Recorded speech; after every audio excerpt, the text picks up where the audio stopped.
মহাকাশে প্রতিনিয়তই ঘটে বিচিত্র সব ঘটনা, যার সবগুলো পৃথিবীর মানুষ দেখতে না পারলেও সূর্যগ্রহণ প্রায়ই দেখার সুযোগ পায় মানুষ। তবে প্রতিটি সূর্যগ্রহণ তেমন তাৎপর্যপূর্ণ না হলেও দুই একটি থাকে ব্যতিক্রম। এবার তেমনই এক ব্যতিক্রম ও বিরল সূর্যগ্রহণ দেখল পৃথিবীর মানুষ। সাধারণত চাঁদ যখন পৃথিবীকে প্রদক্ষিণ করে তখন সূর্য ও পৃথিবীর ঠিক মাঝ বরাবর চাঁদের অবস্থানের ফলে সূর্যের আলো পৃথিবীতে আসতে বাধাগ্রস্ত হয়। বিজ্ঞানের ভাষায় এটাকেই বলা হয়ে থাকে সূর্যগ্রহণ।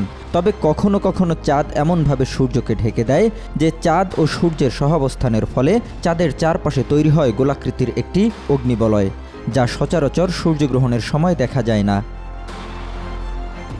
তবে এবার চাঁদ ও সূর্যের এমনই এক বলয় আকৃতির সূর্যগ্রহণ দেখা গেছে দক্ষিণ আমেরিকার কিছু অংশে।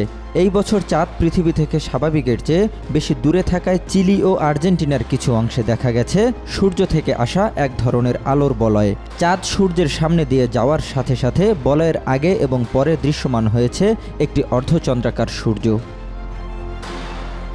মহাকাশ গবেষণা প্রতিষ্ঠান নাসার প্রকাশিত তথ্য অনুযায়ী স্থানীয় সময় বুধবার গ্রিনিচ মান সময় 17টা থেকে 20টা 30 মিনিট পর্যন্ত প্রায় 3.5 ঘন্টা ধরে চলেছে চলতি বছরের সূর্যগ্রহণটি।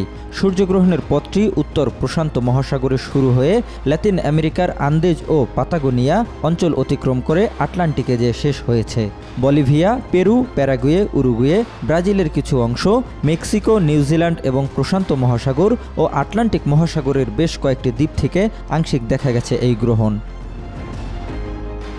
পরবর্তী আংশিক সূর্যগ্রহণটি ঘটবে 2025 সালের 20 মার্চ, যা দেখা যাবে মূলত পশ্চিম উত্তর আমেরিকা, ইউরোপ ও উত্তর পশ্চিম আফ্রিকা থেকে। জহিরুল ইসলাম, আজকাল।